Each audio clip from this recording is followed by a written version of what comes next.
Okey, kita masuk pula kepada work activity yang keempat, iaitu work activity yang terakhir.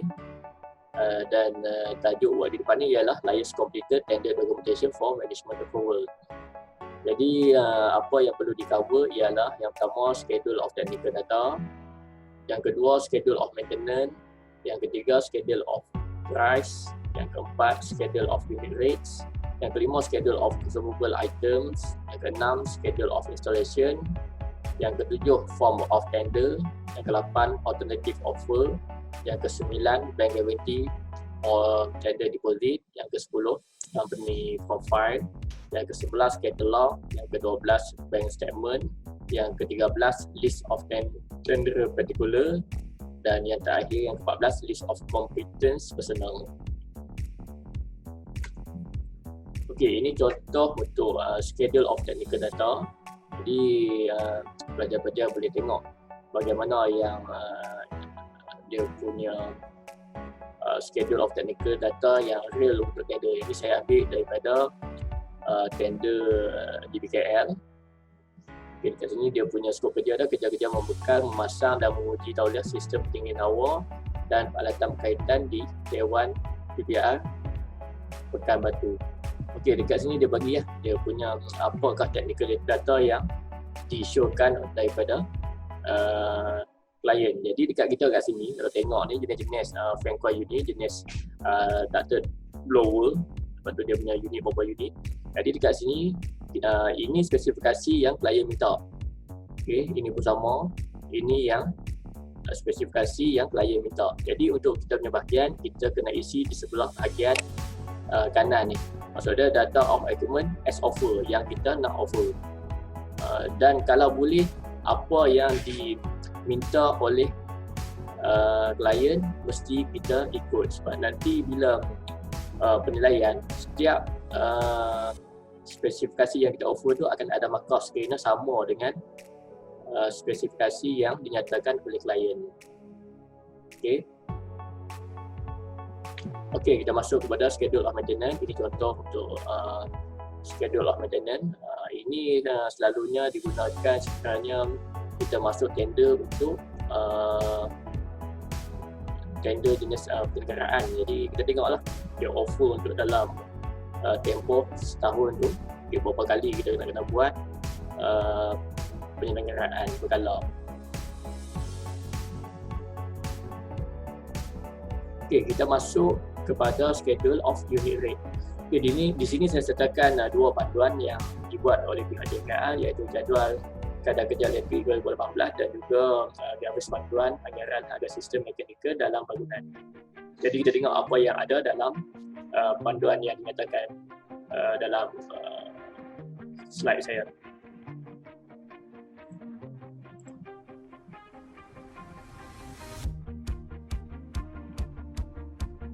Okay. Untuk panduan sistem mekanikal dalam bangunan, actually dia cover untuk 8 sistem, iaitu sistem penyaman udara, sistem pencegah kebakaran, sistem bekalan air sejuk dalaman, sistem kelengkapan kursi pendirian, sistem lapang sasar, sistem gas perubatan, sistem lift, dan akhir sekali building automation, sistem bus. Okay, ini kandungan dalam panduan tersebut.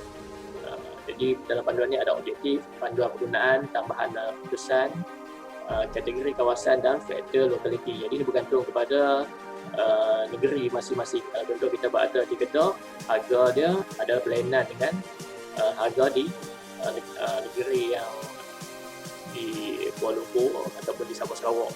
Jadi pelajar-pelajar tengoklah kita untuk Kedah ni di negeri mana. Okay, kemudian dia nyatakan kadar harga sistem penyaman udara, dia melibatkan semualah sistem yang ada dalam HVAC. Kemudian dia melibatkan kadar harga bagi bahan bagi sistem HVAC. Okay, kita tengok contoh, satu contoh. Okay, ini berkenaan dengan tambahan peratusan untuk harga mengikut negeri. Jadi kalau Kedah ni kita punya kategori kawasan A. Kalau contoh kita ambil Kuala Lumpur, kategori dia dalam kawasan C. Apa beza dia? Dia ada faktor yang berlainan. Jadi kalau kita dalam kawasan A, faktor lokaliti kita letak 1.1305. Kalau untuk C, dia punya faktor lokalitinya ialah 1. Ini contoh harga untuk sistem wall mounted system. Jadi ada dua jenis lah pemasangan wall mounted system ni, sama ada menggunakan 25mm rubber compound ataupun menggunakan pre-insulate ataupun 4 jacket. Jadi ini kapasiti contoh kita nak pasang 10,000 BTU per hour. Jadi harga dia 2,100. Jadi harganya based on harga pemasangan gas penejuk sehingga 6 meter sahaja. Jadi harga adalah termasuk harga peralatan yang berkualiti, upah, pengangkutan, dukungan, tempoh jaminan, pengujian dan pentaulihan serta senggaraan dalam tempoh pencatatan. Okay, ini contoh untuk wall mounted tadi. Jadi dia banyaklah untuk split unit. Kemudian kita ada juga berkenaan dengan split case ataupun ducted system. Kemudian kita ada air cool chiller system. Kita ada water cool chiller system. Kita ada water cool package system. Kita ada cooling tower. Kita ada VRF. Kita ada mechanical ventilation fan system. Dan akhir sekali special system, contoh pemasangan turun, freezer, chiller.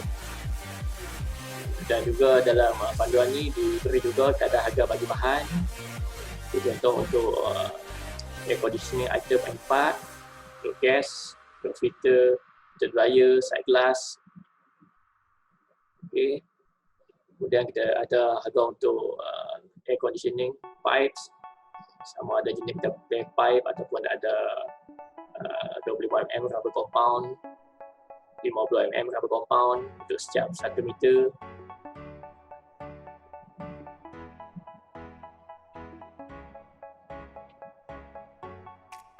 Kemudian dia ada untuk ducting, plant room insulation.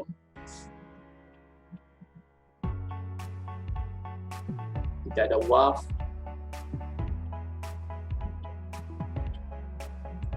Kita ada pipe fitting, sama ada kita guna PVC ataupun ABS ataupun DI.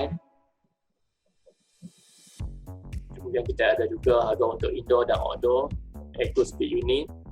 Dia pecah indoor dan outdoor. Dan juga isolated electrical work. Okay, untuk electrical work ni kita kena refer panduan yang saya sertakan dekat slide tadi berkenaan dengan jadual keadaan harga kerja dekat elektrik 2018. Jadi itu saja untuk panduan harga untuk sistem mekanikal. Okay, untuk jadual keadaan kerja elektrik 2018 ni, pelajar-pelajar boleh rujuk dengan link yang saya bagi ni dan boleh go through lah apa yang ada dalam jadual keadaan kerja elektrik.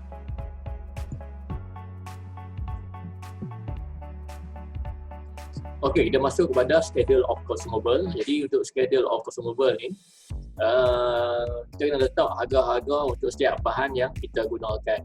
Contoh filter dryer, lepas tu dia punya filter motor fan. Jadi dekat sini kontraktor boleh refer dengan jadual kadar harga yang kita tengok tadi berkenaan dengan sistem mekanikal untuk HVAC. Jadi kita masukkan nilai-nilai dalam jadual untuk consumable. Okey, sekiranya tiada dalam jadual kadar harga tersebut, jadi kontraktor perlu letakkan harga based on pengalaman masing-masing.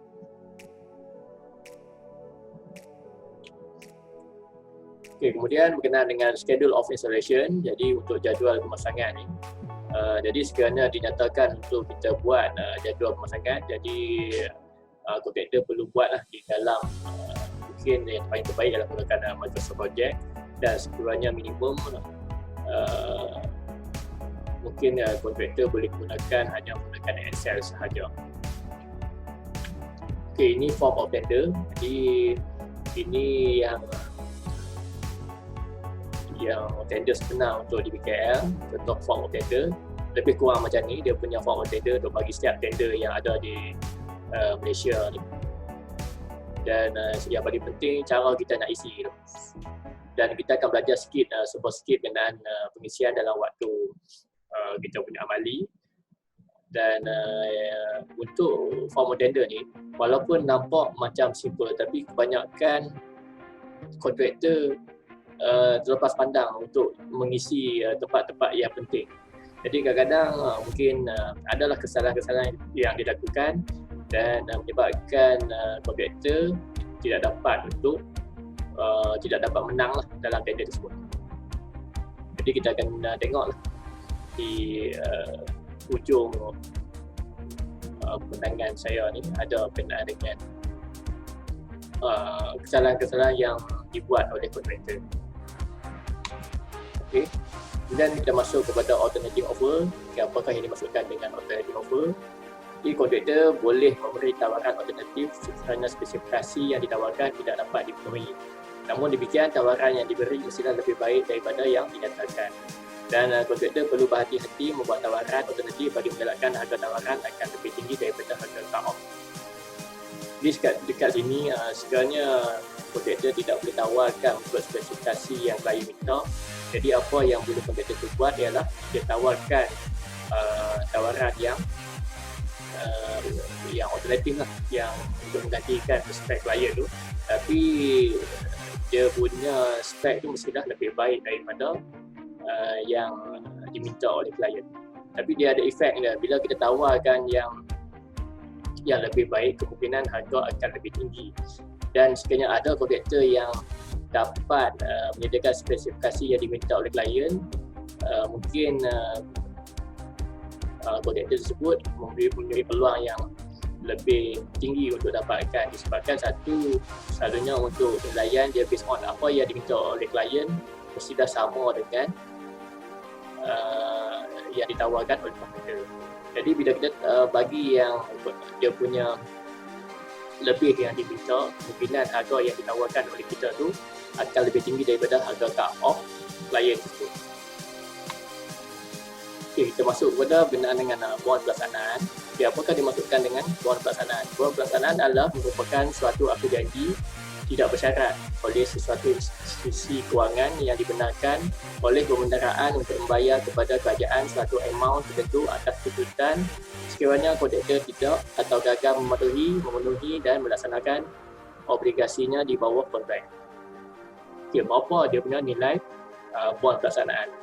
Okay, untuk bond pelaksanaan dia based on perolehan kita, sama ada bekalan atau perkhidmatan, ataupun kita punya perolehan itu berkaitan dengan kerja. Okay, untuk bekalan atau perkhidmatan disediakan bersama-sama surat setuju terima 2.5% ataupun 2.5% daripada jumlah harga kontrak bagi kontrak bekalan atau perkhidmatan yang bernilai melebihi RM200,000 hingga RM500,000, 5% daripada jumlah harga kontrak bagi kontrak bekalan atau perkhidmatan yang bernilai melebihi RM500,000. Okey, untuk bond pelaksanaan ni, kalau harga dia dalam sebuah harga lah, nilai dia RM200,000 dan RM500,000, dia punya nilai ialah 2.5%. Tapi untuk yang kita dibincangkan sekarang ialah berkenaan dengan tender. Jadi tender, kalau sekiranya kontrak itu berkenaan dengan bekalan atau perkhidmatan, dia punya bond pelaksanaan adalah 5%. Kemudian bagi kerja, okay, disediakan bersama-sama surat setuju terima. Bagi kontrak kerja yang bernilai melebihi RM200,000, bond pelaksanaan sebanyak 5% daripada jumlah harga kontrak. Okey, jadi untuk kerja pula, kalau harga itu melebihi RM200,000, pelaksanaannya sebanyak 5% daripada jumlah kontrak. Jadi untuk tender kita pun sedia maklum nilai dia RM500,000, jadi untuk tender bond pelaksanaan yang perlu disediakan oleh kontraktor adalah 5%. Okey. Apakah yang dimaksudkan dengan bond pelaksanaan tu kita dah bincangkan. Jadi macam mana kita nak buat bond pelaksanaan tu? Bond pelaksanaan hendaklah dikemukakan dalam ringgit Malaysia RM dari bank-bank atau institusi kewangan yang dibenarkan oleh pembendaraan, sama ada dalam bentuk ini dia punya syarat dah. Okey. Jadi untuk bond pelaksanaan ni kita boleh buat dalam bentuk jaminan bank, syarikat kewangan yang dikeluarkan oleh bank-bank, syarikat kewangan berlesen di bawah Akta Perkhidmatan Kewangan 2013 yang beroperasi di Malaysia, atau jaminan bank Islam yang dikeluarkan oleh bank-bank berlesen di bawah Akta Perkhidmatan Kewangan 2013 yang beroperasi di Malaysia, atau jaminan insurans yang dikeluarkan oleh syarikat insurans yang berlesen di bawah Akta Perkhidmatan Kewangan 2013 yang beroperasi di Malaysia, atau jaminan takaful yang dikeluarkan oleh syarikat takaful yang berlesen di bawah atau Perkhidmatan Kewangan 2013 yang beroperasi di Malaysia, atau jaminan yang dikeluarkan oleh Bank Pembangunan Malaysia Berhad BPNB dan Bank Perusahaan Kecil dan Sederhana Malaysia SME Bank. Okay, jadi inilah dia punya wang pelaksanaan yang kita mohon dalam dia bagi empat bentuk. Jadi sekiranya kontraktor dapat tender, jadi kita kena buat wang pelaksanaan disertakan dalam surat SST. Okey, kita masuk pula kepada wang jaminan pelaksanaan. Okay, wang jaminan pelaksanaan ni digunakan untuk perolehan kerja. Jadi wang jaminan pelaksanaan ni adalah satu kemudahan bagi memenuhi keperluan wang pelaksanaan, bermaksud sejumlah wang yang dipegang oleh klien bagi memastikan kontraktor mematuhi dan melaksanakan aplikasinya di bawah kontrak yang ditelaki. Jumlah wang jaminan pelaksanaan adalah 5% daripada harga keseluruhan kontrak. Kemudahan ini hanya dibenarkan kepada kontraktor kerja tempatan sahaja, walaupun wang jaminan pelaksanaan tidak dibenarkan untuk subkontraktor dinamakan bagi kerja. Sekiranya kontraktor gagal mengemukakan buah pelaksanaan pada tarikh kulit nampak, secara automatik kaedah WJP akan diguna pakai. Kontraktor yang memilih atau dikenakan kaedah WJP akan dikenakan potongan sebanyak 10% daripada kemajuan pertama dan seterusnya sehingga ia mencapai jumlah 5% daripada nilai keseluruhan kontrak.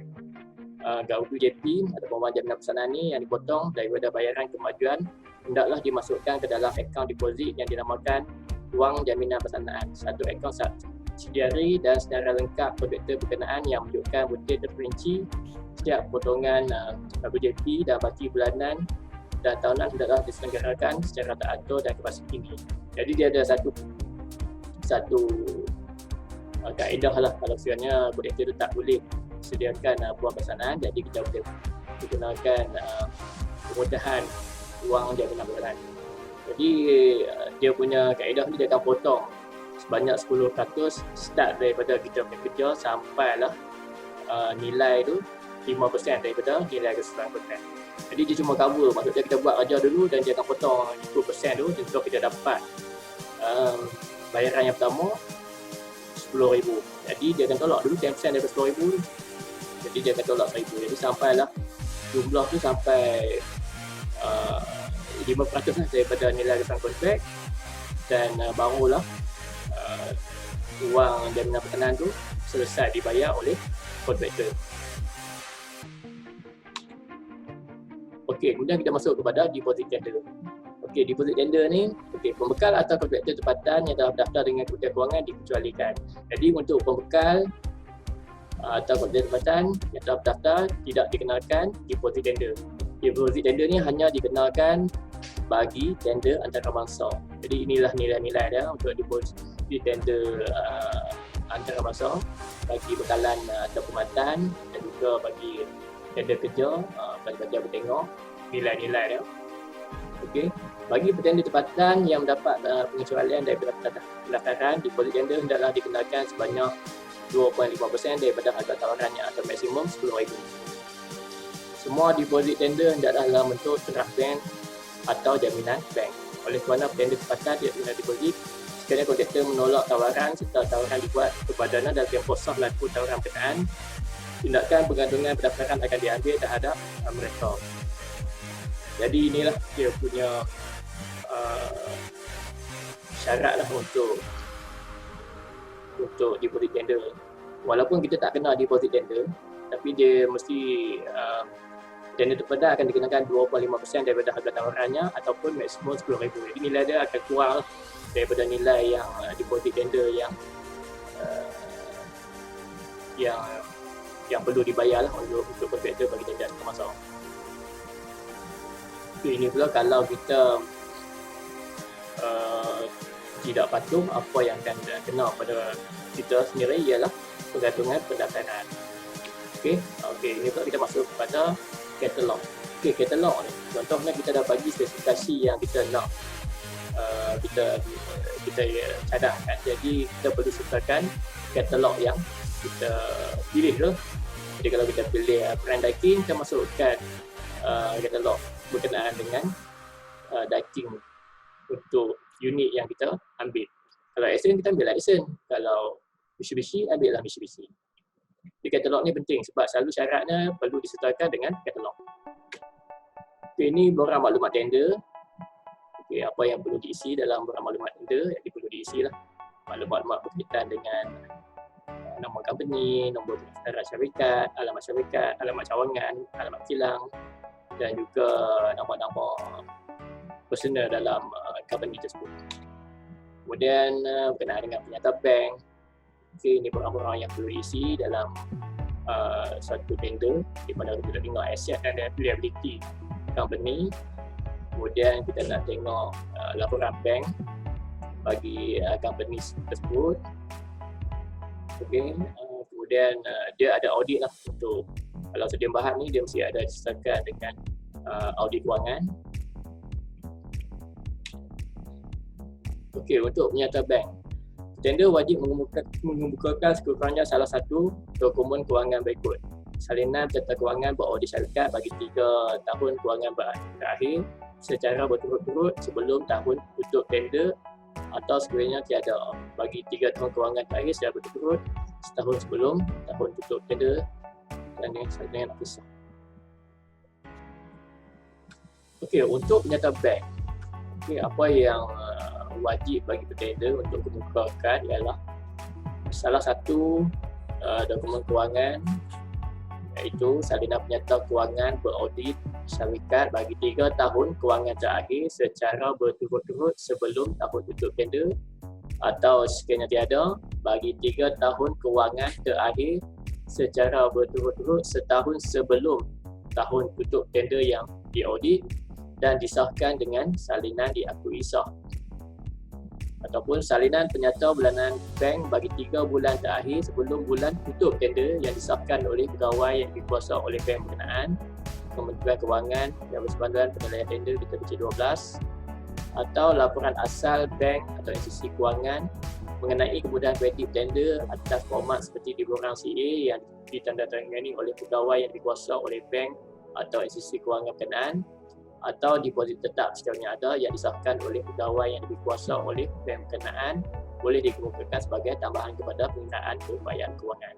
Jadi inilah yang perlu petender-petender sertakan sebab dia sebenarnya ada pengiraan dia untuk kita punya nilai keupayaan kewangan bagi petender tersebut. Okay, jika kita tak hantar dia punya penyata bank ni automatik petender itu akan disingkirkan.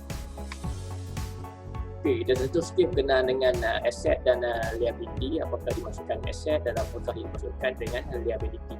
Okey, aset ialah harta benda yang dimiliki oleh perniagaan dan mungkin mempunyai bentuk fizikal sama ada kenderaan, premis, kabut dan lain-lain atau yang tidak mempunyai bentuk fizikal seperti penghutang. Okey, ini untuk aset. Manakala liability pula ialah hutang perniagaan yang perlu dijelaskan dengan wang, barang atau perkhidmatan. Sebenarnya aset ni apa yang kita ada ataupun kita punya apa harta-harta yang kita ada. Liability ni apakah apa hutang-hutang yang kita ada. Jadi mungkin kita ada beli something dan kita masih berhutang dan itu adalah dipanggil liability. Jadi mudahnya liability ni adalah hutang. Aset ni ialah harta kita. Okey, dia ada 2 aset, bukan semasa dan bukan semasa. Jadi apakah dimaksudkan aset bukan semasa? Aset bukan semasa ialah aset yang tahan lama yang digunakan untuk menjalankan perniagaan dalam jangka masa panjang. Contohnya kenderaan, mesin dan lain-lain, bukan untuk dijual semula dengan harapan mendapatkan keuntungan, bukan untuk kepentingan perniagaan. Jadi ini ialah aset semasa. Okey, kemudian bukan semasa, untuk aset semasa pula. Aset semasa ialah aset yang boleh bertukar menjadi tunai dalam tempoh masa yang tidak kira setahun atau satu tempoh masa perkonan. Contohnya bank, tunai, stok, penghutang, belanja terdahulu ataupun hasil terakhir. Kemudian kita ada liability, juga dia ada 2, bukan semasa dan semasa. Liability bukan semasa ialah hutang yang dibayar balik dalam satu jangka masa yang panjang iaitu lebih daripada satu tempoh perkonan. Contohnya pinjaman bercanggaran, tiada janji dan debenture. semasa, liability semasa ialah hutang yang dibayar balik dalam tempoh yang singkat dan kurang daripada 1 tahun. Contoh, overdraft bank, belanja teratur, hasil terdahulu, hutang dan lain-lain. Jadi inilah konsep asas untuk kita punya aset dan liability. Jadi ini sebenarnya belajar dalam sistem accounting. Jadi kalau kita dalam company itu, kita kena fahamlah berkenaan dengan segala perkara berkenaan dengan account, dan sebab dia bila kekuatan kewangan ni dia akan based on asset dan juga liability. Jadi kita tengok asset kita tolak dengan liability kita baru kita akan tengok berapakah baki yang tinggal untuk kita nilai sebagai keupayaan kewangan bagi tender tersebut. Okay, ini contoh aset dan liability. Okay, ini contoh aset belas masa. Ini aset semasa. Jadi kemudian kita tengoklah aset semasa ni kenderaan, kapal, perabot. Nilai dia 60,100. Kemudian aset semasa dia penghutang ni orang yang hutang pada orang yang hutang kita. Jadi nilai dia sekarang contoh 5,620. Lepas tu dalam bank ada 12,000, total 17,620. Nilai dia. Kemudian kita tengok equity milik modal yang ada 40,000, potong proses 29,230, modal akhir 69,230. Betul liability bekas masa pinjaman bank yang masih ada 6,240. Liability semasa kita hutang 2,300 nilai-nilai yang ada untuk kita punya aset dan liability. Jadi untuk cantiknya tiap-tiap tahun kita kena buatlah kunci kira untuk kita punya perniagaan.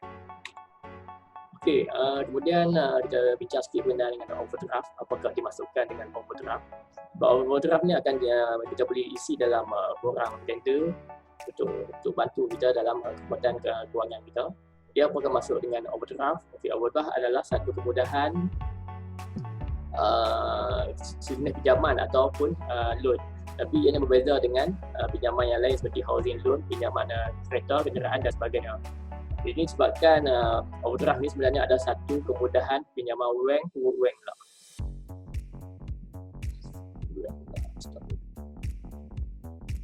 Okey, kita masuk kenaan dengan overdraft. Okey, apa yang dimaksudkan dengan overdraft? Overdraft ni adalah sejenis kemudahan pinjaman ataupun bahasa kasarnya ialah loan. Tapi dia berbeza pun dibandingkan dengan loan rumah ataupun pinjaman kereta dan sebagainya. Disebabkan overdraft ni sebenarnya ada satu kemudahan pinjaman yang memang disediakan oleh bank dan tidak semestinya digunakan oleh pelanggan. Jadi dia hanya standby. Kalau kita tak guna tak apa. Kalau kita nak guna pun boleh. Jadi tak ada masalah. Jadi apakah ciri-ciri dalam overdraft? Mesti digunakan bersama current account atau account semasa menggunakan kemudahan cek. Okay, selalunya memerlukan cabaran sama ada dalam bentuk hartanah atau dalam simpanan tetap. Jadi kalau nak cepat boleh menggunakan fixed deposit ataupun ASP. Jadi inilah kalau ada kita ada account, kita ada cagaran ataupun kita ada simpanan tetap ataupun dalam ASP, jadi kita boleh mohon overdraft daripada bank tersebut dan bank akan bagilah based on kekuatan kewangan kita. Okey, kita masuk berkenaan dengan kaki tangan profesional. Jadi dekat sini untuk dalam tender memang kita perlu isi lah untuk kaki tangan teknikal. Jadi kita perlu isi sebanyak yang boleh kaki tangan yang sedia ada, sebab ini pun dia ada pengiraan untuk nilai dari segi kaki tangan sama ada cukup tak cukup untuk melaksanakan kerja yang dinyatakan dalam tender tersebut. Okay, jadi kita perlu tengoklah remark yang disertakan, salinan borang WSP, kemudian kita perlu lampirkan sijil kelulusan atau sijil keahlian pada profesional. Ini pentinglah untuk pengisian tender. Kemudian dari segi logi dan peralatan penggunaan, ini pun kita kena isi berkenaan dengan logi dan peralatan dasar kita, lepas tu logi dan peralatan lain-lain. Jadi dekat sini tengok dia remark berkenaan dengan salinan kad pendaftaran atau dokumen-dokumen lain bagi bukti kepunyaan hak milik tender atau perjanjian sewa beli, sewa tapak atas teknologi dan peralatan yang disenaraikan hendaklah disesuaikan. Jadi tak kisahlah kalau kita ada sewa beli kenderaan, jadi kita perlu lampirkan bukti yang kita ada sewa beli. Okey, ini berkenaan dengan senarai kerja atau bekalan semasa. Jadi kita perlu senaraikan semua kerja, bekalan atau perkhidmatan yang sedang di jalan ataupun yang belum siap masuk kontrak yang baru di awal. Jadi benda ni penting sebab kita nak tengok progres kerja yang kontraktor tu terlibat, sebab dia akan ada efek. Sebab takut rekod tak cantik dan kita ambil perjanjian tersebut, dia akan jadi satu masalah lah pada klien untuk handle tender tersebut.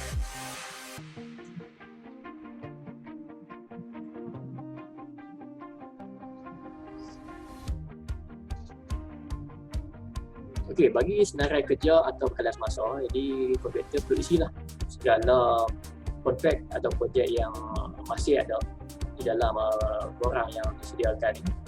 Jadi untuk setiap kerja ni dinyatakan di bawah ni, bagi setiap kerja semasa yang bukan projek di BKL, pretender diminta untuk sertakan laporan penyedia projek mengikut format seperti di borang 14A dalam satu sampul berlakui dan dikemukakan ke pretender.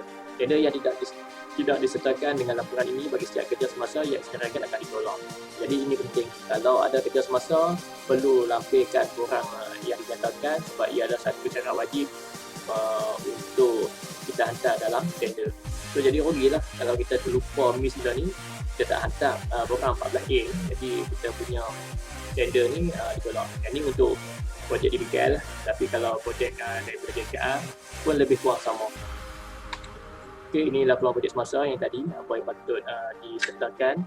Okey, ini borang 14A, laporan penyedia projek atau deklarasi kerja. Okey, yang ni sebenarnya bila isi ni dia akan tengok peratusan semasa kerja kontraktor yang sedia ada. Kita tak tengok dia ada delay tak delay ataupun dia punya rekod baik ataupun tidak baik. Okey, perlu didatangi oleh penyedia projek